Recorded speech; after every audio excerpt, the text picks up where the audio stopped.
And tension escalates as the United States is formally withdrawn from the World Health Organization. It is a decision that has earned nearly 8 decades of membership in the world's leading global health body, and one that is already reshaping conversation about public health, international cooperation, and America's role on the world stage. And like we always do, we analyze what exactly happened, why did the withdrawal took time, how the decision was made, what it means for the global health, and how it could affect countries like Nigeria and the rest of the world. The United States withdrawal became official after the completion of a legally required notice period under World Health Organization rules. With that process complete, the US is no longer a WHO member state. It is no longer participating in World Health Organization decision-making bodies. The US funding to the organization has stopped, and American personnel assigned to the WHO programs have been recalled. The WHO has confirmed the exit, describing the move as unprecedented, given the United States' historic role as founding members and major contributor. This marks the first time the US has fully exited the organization since its creation in 1948.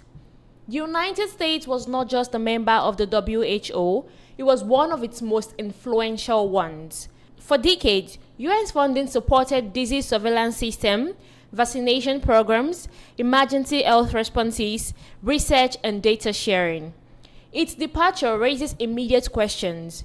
Who fills the funding gap? How will global coordination change? What happens during the next pandemic? And what are the implications? Speaking about implications, let's take a look at this short video. This is Dr. Omer Awan, professor at the Maryland's School of Medicine. Dr. Awan, thank you so much for your time today. But I want to start because, this seems like it marks a major shift in how previous administrations have operated compared to now. But what are the implications here? Thanks for having me, Alex. This could really have devastating consequences when you consider what the World Health Organization actually does. The World Health Organization is responsible for coordinating disease surveillance. It sets vaccine standards. It's responsible for sharing transparent data among countries throughout the entire world. So when the United States withdraws from the WHO, that risks delayed information and important responses from infectious diseases. So things like Ebola, Mpox, and even the flu. And the flu currently, remember, is surging here in America. We have nearly 18 million Americans that have had the flu, and over 9,000 Americans have died, which includes 32 children. So this is not the time for us to be withdrawing from the WHO. If anything, we should have increased surveillance and increased participation in many of these important global health initiatives. Now, these are very serious implications.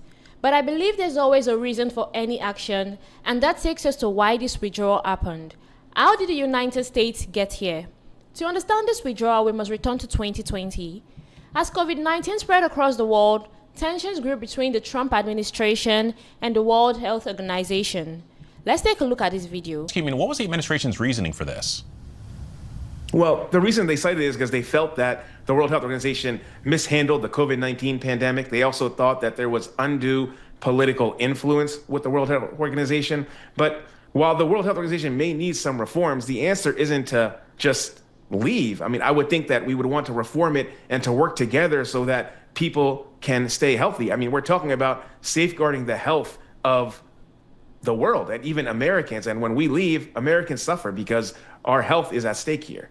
Now, the United States accused the World Health Organization of responding too slowly to early outbreak warnings, relying heavily on information provided by China, failing to challenge Chinese authorities during the initial phase of the pandemic. Now, the administration argued that these failures contributed to the global spread of the virus, and in April 2020, the United States suspended the funding to the WHO. By July 2020, the Trump administration formally notified the United Nations of its intention to withdraw.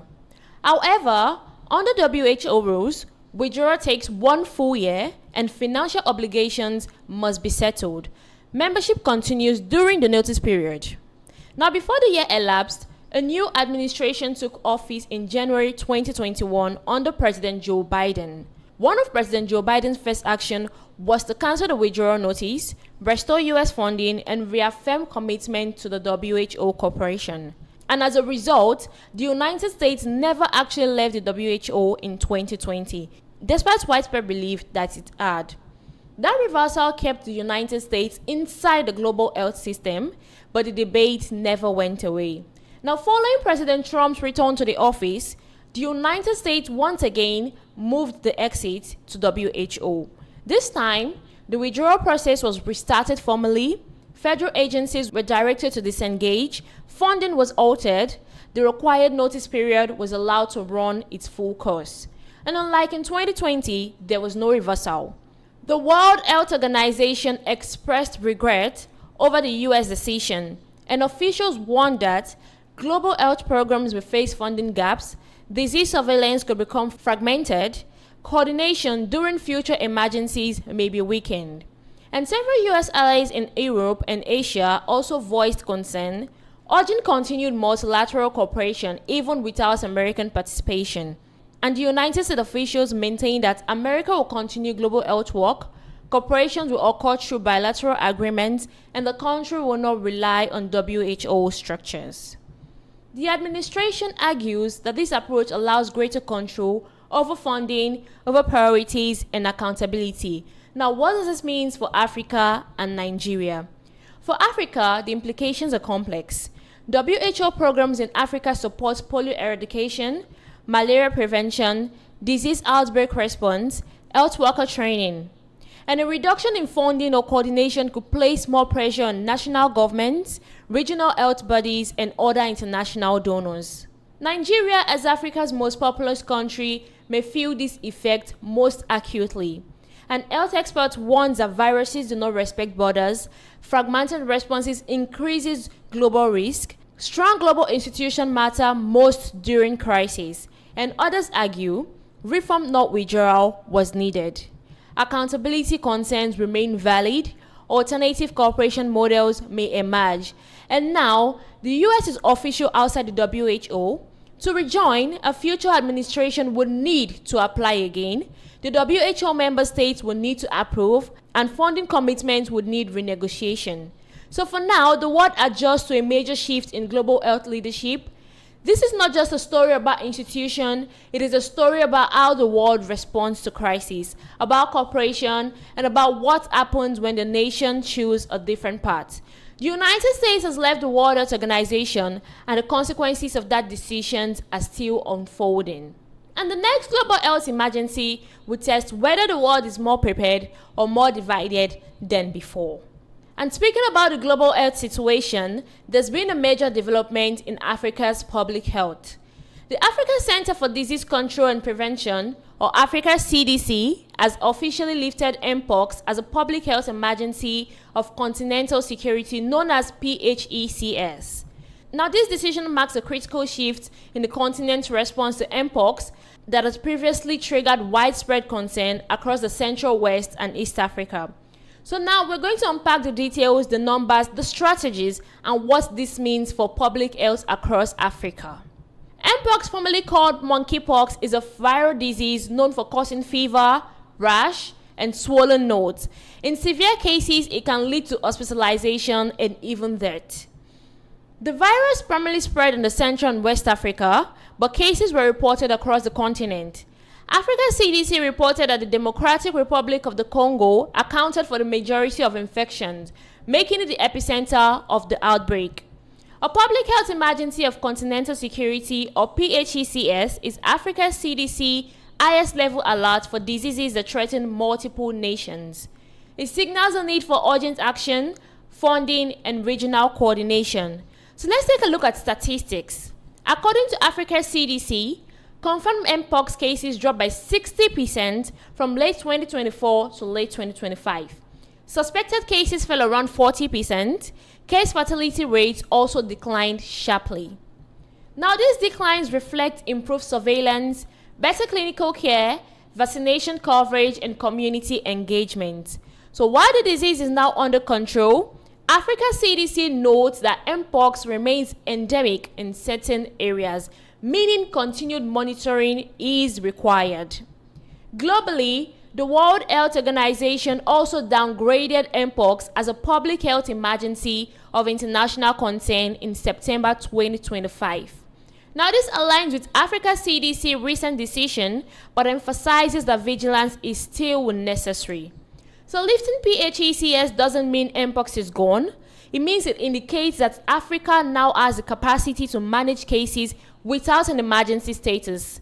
And the key implication includes government transitioning to routine surveillance, vaccination programs becoming targeted rather than emergency-wide, continued training of healthcare workers in Mpox management. Now, African CDC will now implement an Mpox transition roadmap, ensuring long-term control and preparedness against potential flare-ups. Now, what you can do as citizens is to observe basic hygiene and hand washing, reporting suspected cases to health authorities, vaccinations for high-risk population, awareness of Mpox symptoms, fever, rash, swollen lymph nodes. Now, the Mpox response has strengthened Africa's healthcare systems, laboratories, and emergencies framework. The experience improves readiness for cholera outbreak, measles and polio control, and any new epidemic threat. Now, in conclusion, the lifting of Mpox reflects significant progress in controlling a previously severe outbreak, Africa's growing public health leadership and capacity, a continued need for vigilance, surveillance, and community engagements.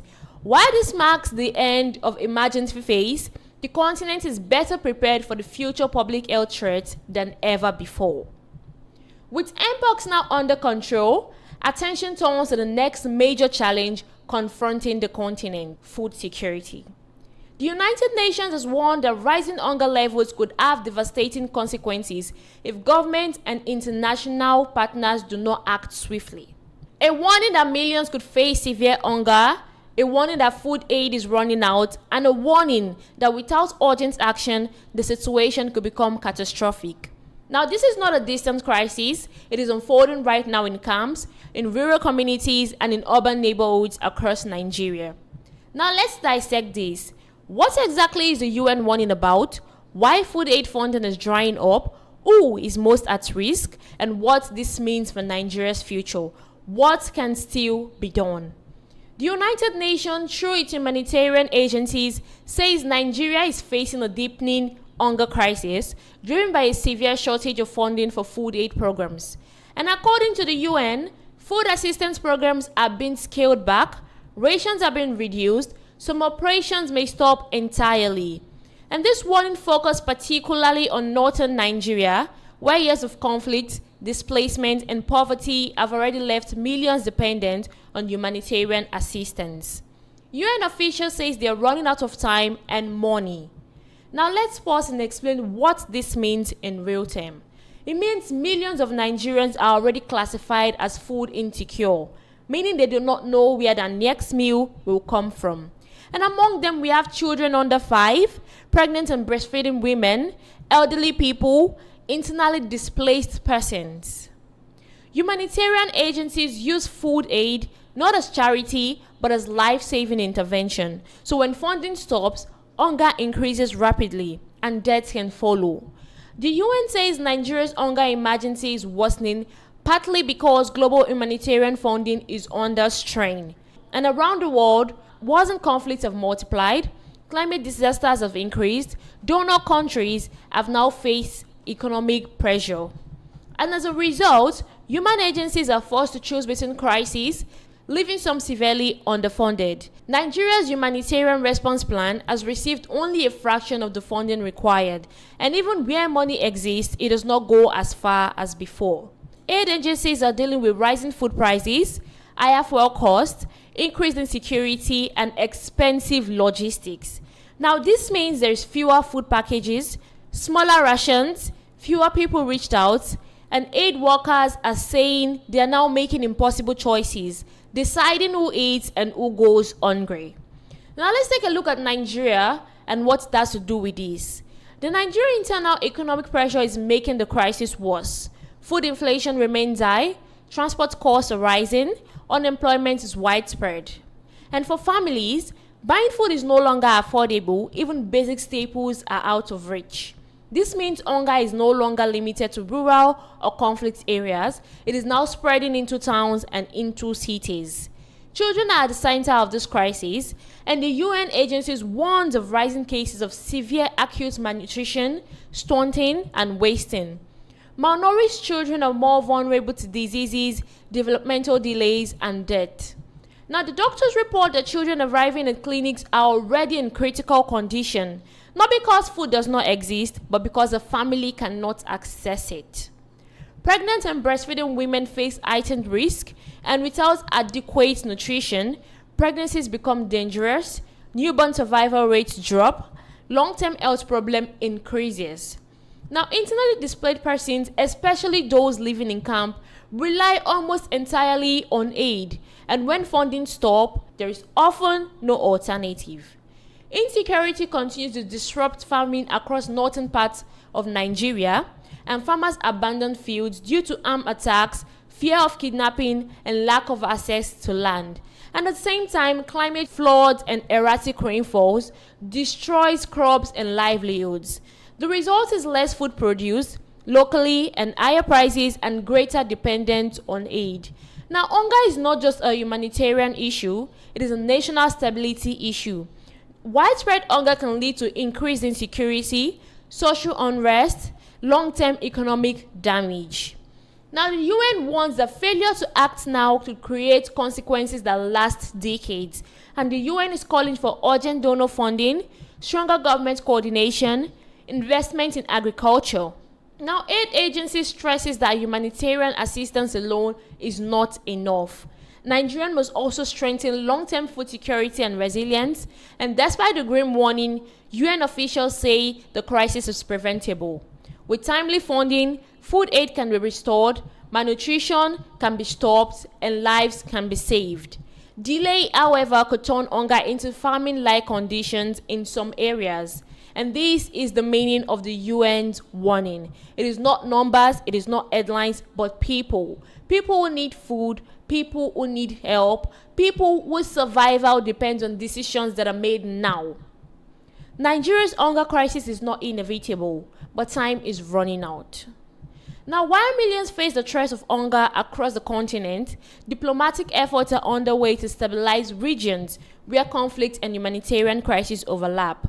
In a recent development, Egypt and 7 other nations have joined the US Board of Peace, aimed at Gaza, signaling a coordinated push for ceasefire and reconstruction. The Board of Peace is an international body announced by President Donald Trump at Davos earlier this week. It is intended to oversee a permanent ceasefire in Gaza, coordinate reconstruction and rehabilitation efforts, and its organizer says contribution to broader global conflict resolution. Now, this clip shows the official event at the World Economic Forum in Davos, where leaders and diplomats gathered to formalize the Charter of the Board of Peace. Today, 8 nations formally agreed to join the Board of Peace in support of President Trump's peace efforts for Gaza. Foreign ministers of these countries issued a joint statement welcoming the invitation and agreeing in principle to participate, each completing their own legal procedures. However, not all nations have embraced this initiative. Several traditional US allies have chosen not to participate. The UK declined to sign up, citing concerns about Russia's involvement and legal complexities. Spain will not join, emphasizing support for multilateralism and the United Nations. Some capitals welcomed the diplomatic backing, seeing it as a step towards stabilizing Gaza after years of conflict. However, other questions whether the absence of direct Palestinian representation on the executive board undermines the legitimacy of decision-making. Let's take a look at this video. We have serious doubts about a number of elements in the Charter of the Board of Peace related to its scope, its governance, and its compatibility with the United Nations Charter. And this video examines why some Western governments have been cautious and how geopolitics are shaping perception of the board. To understand today's diplomacy, one must recall the Gaza ceasefire framework that preceded this initiative. This footage from the 2025 Gaza Peace Summit provide context, including the ceasefire agreement and the diplomatic groundwork that led to today's Board of Peace initiative. One of the board's key priorities is reconstruction finances and governance oversight in Gaza. While ambitious, this plan has drawn debate over funding clarity, governance roles, and the exclusion of some stakeholders. Critics argue that establishing an alternative international peace structure could challenge the traditional role of the United Nations. Today's diplomatic announcement reflects a significant realignment of peace efforts for Gaza and possibly beyond. Participation by key Middle Eastern and Asian states gives the board momentum, but divergent positions from other global power underscore ongoing debates about multilateralism and governance. However, we will continue to monitor the reactions and the developments as this story evolves. And in a significant development for Africa's largest economy, the International Monetary Fund has revised Nigeria's growth outlook for 2026 upward, now projecting an expansion of 4.4%. The images on your screen highlight the International Monetary Fund's recent adjustments, emphasizing the revised 4.4% growth outlook for 2026 and factors supporting the upgrade. Some of the things responsible point towards removal of costly fuel subsidies, unified foreign exchange markets to improve investors' confidence, improved fiscal management and tighter monetary conditions, increased oil production and improved export performance. Multiple sectors have contributed to the growth outlook adjustments. Non-oil exports increased significantly, with records nearing $6.1 billion in 2025. Services and telecommunications continue to expand, oil and gas outputs improved, underpinning export revenues.